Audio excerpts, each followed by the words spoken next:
cookie that's good enough for me. Ooh, cookie, cookie, cookies must receive. C is for cookie, that's Cookies! Oh, yeah! All right, hi there. C is indeed for cookie. Hi, I'm Jim Newsom, and I am here with 3 hours of great cookie baking coming up. People have been saying to me, Jim, you're looking a little thin. Well, we're going to take care of that today because we've got a lot of great bakers from Hampton Roads who will be here to show me some of their favorite cookie recipes and help you out in your planning for the holiday season. So let's get right to it, shall we? My first guest this morning is Nancy Ronald, and Nancy happens to be one of our very own here at WHRO. Nancy, you are an associate producer here? That's right. All right. And, I'm responsible for the breaks, what goes between the programs. Oh, so you, so when we tune in to see they're not commercials here. No. They are like usually promotional things, material about the station to let our viewers know that WHRO is more than just radio and television. Tell them what's coming up in the next few days. Okay, and you're the person doing I'm the person who puts that together. Okay. That's right. That's my job. So if you're enjoying those types of spots here on WHRO, Nancy's the one to thank. And Nancy has other talents, though, and we're going to take a look at one of those other talents now with a recipe called Scotch Toffee Cookies. Now, where in the world did this come from? It is a recipe that my mother baked as far back as I can remember. And she would make it for every bake sale and school carnival when I was in grade school. And it always sold like gangbusters. No kidding. It went real fast. I asked her where she got the recipe. She's long since forgotten, so the recipe's at least 40 years old. It doesn't have any flour in it. Oatmeal is the grain that's used in it. So it's healthy. Well, I wouldn't go that far. Oh, okay, all right. Can't say that. I thought oatmeal is healthy, well, right? The oatmeal, of course, is, but I'm not so sure what happens when you add everything to it, especially when you add, we're making a double batch here compared to the amount that's going to be in the... well, tell me what all is in it. Okay, I'm going to start by, I'm going to put you to work mixing, this is 10 tablespoons of margarine or butter. I use margarine. So we've got, well, now it says here on the screen, 1/3 of a cup of melted butter. Well, like I said, we're doing twice that. We're doing twice that much, and that's, of course, 10 tablespoons. I will let you mix that together. Okay, well, wait a minute. Before I do, we're just going to run through it, but I think everybody's got it. We got 4 cups of uncooked oatmeal in here. Of course, the recipe says 2. A cup of, half a cup in the recipe, we're using brown sugar. We're going to use some dark corn syrup. That may be probably the only ingredient that you may not have at home already. Okay. A little bit of salt, a little bit of vanilla, and then later we'll use melted semi-sweet chocolate for the topping. All right, now let's get to work here. Okay, so now, what do you want me to do this? We've melted the margarine. We've melted our butter, okay. And mix it in. Okay, just pour it in? Yeah, pour it on in, and then stir it up good. And here's the spoon. She's making me work. Do you believe that? You betcha. I thought all I had to do was come in and eat, but I guess I've actually got to... You will get to do that later, I understand. So I'm stirring the butter or margarine into the oatmeal, okay. And the next thing is to add the brown sugar, which I've already measured out, mix it in, and next a half a cup of dark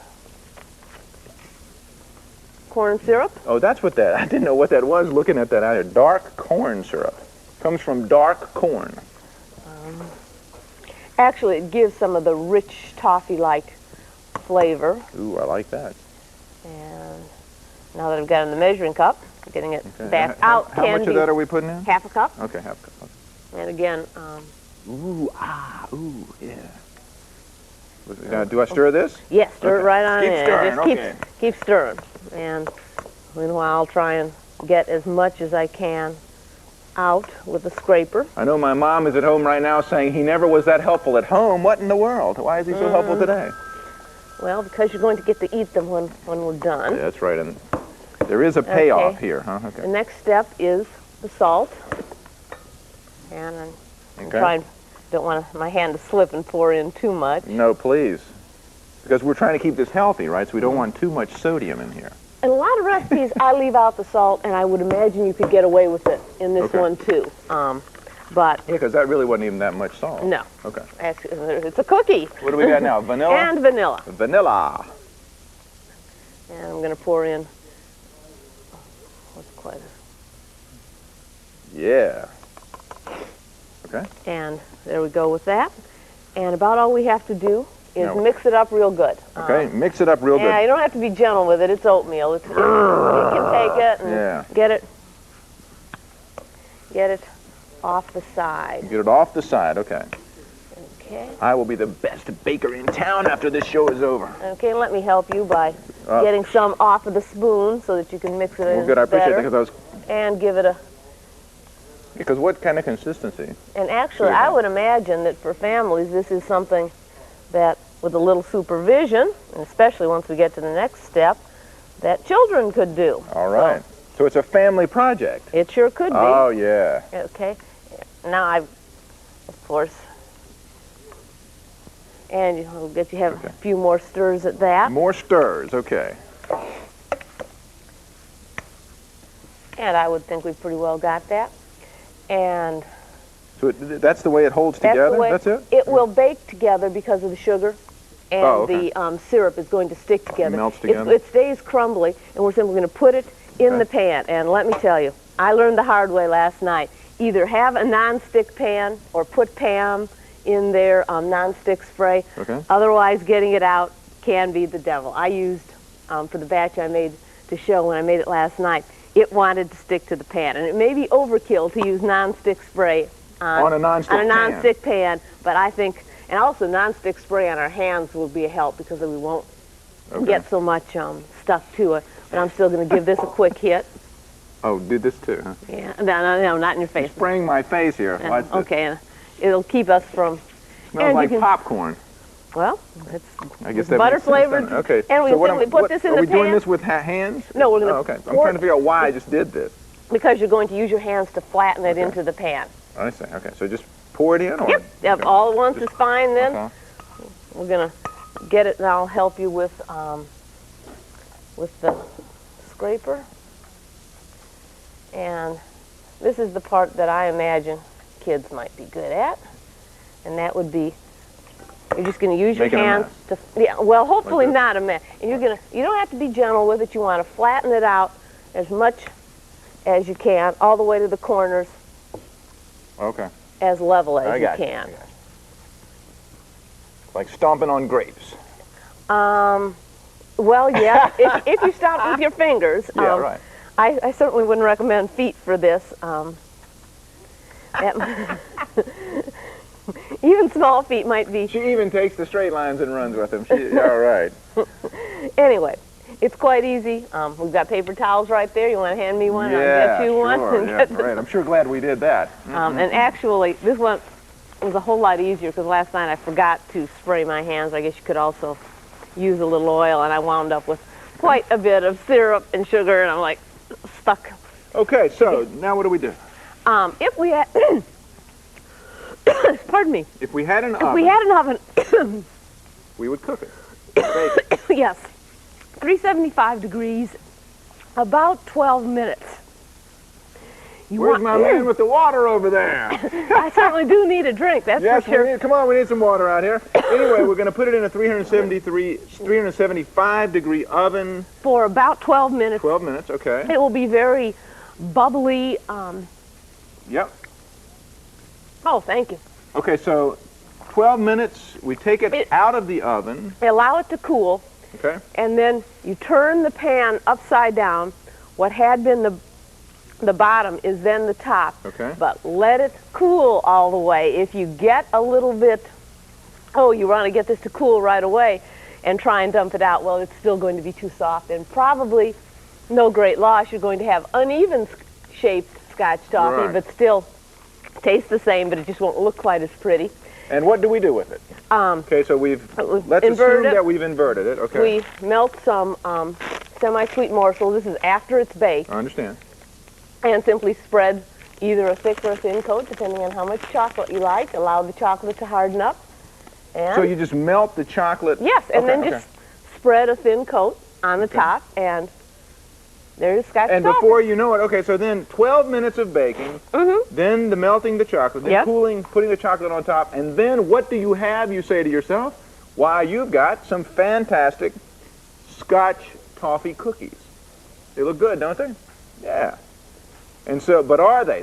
Now comes the real Yeah. test. Are these things any good, or do they just look good? Who, you know who gets to decide? Yes, yes. Me. I'm certainly not. I'm certainly a biased observer. Okay.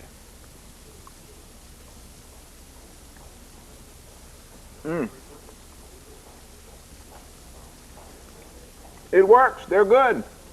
Not at all difficult. I should mention that if you're making the size of the recipe that was on the screen, this is too big a pan. You want about a 7 by 11 or a brownie type pan, but I wanted us to have plenty of work to do, so I am. And I will take these home and bake them and bring them back. And bring them back to the gang here at WHRO. You betcha I will. All right, fantastic. Nancy Ronald and her Scotch Toffee Cookies. Fantastic stuff. And give her a hand. She did a good job. Sitting over here looking at the crowd, and they're looking at me like, okay, what do we do? So now remember, when you watch those breaks between programs at WHRO, you'll say to yourself, hey, I have seen the woman who is responsible for those breaks, and she is a good baker as well. And I hope you have enjoyed watching this. This recipe, along with the other recipes you'll be seeing today, will be available for you in the C is for Cookies cookbook. And you can get that, and you'll find out how to get that in just a few seconds. But thanks to all of you for staying with us, and stay with us, because there's lots more to come. In fact, we're here for another 2 hours and about 45 minutes on C is for Cookie. Thanks to you. C is for cookie, that's good enough for me. C is for cookie, that's good enough for me. C is for cookie, that's good enough for me. Ooh, cookie, cookie, cookies I receive. Cookie. I loved it. I loved it. Let me have this cookie book. The producer is going to give me this. Mock-up. C is for cookie. This is the mock-up of the cookie book. And yes, yes. And Mr. Producer, how much are we going to pledge on a credit card? When you pledge at $60 on a credit card this morning, oh, these wonderful cookie recipes that we have, lots and lots and lots and lots of them, will be yours. We did this summer, Bob, with the tomato recipe, and it was a tremendous success. So we urge you right now, before we go back to more of C is for Cookies, to pick up the phone and just say yes to PBS, especially your public television station, WHRO. Dial 889, All thank you, just like that. thank you. We're hoping for at least 10 phone calls during this break, and that's 1 down and 9 to go. You pick up the phone and you can call us toll-free. Thank you, there's 2. Pledge at $60, and what do you get? Put the $60 on a credit card. You get your mug, you'll get your C is for Cookies book, you'll get your member card, and you can have the WHRO license plate frame and proudly proclaim not only that you love cookies, but that you have supported the station that brought you this great show. And there is no better way to get into the spirit of the holidays than to join us here this morning, not only in watching and enjoying the thought of cookies and holiday delicacies, but to get the spirit by giving the spirit. And that's what you do when you help support public television, which is, after all, pay TV on the honor system.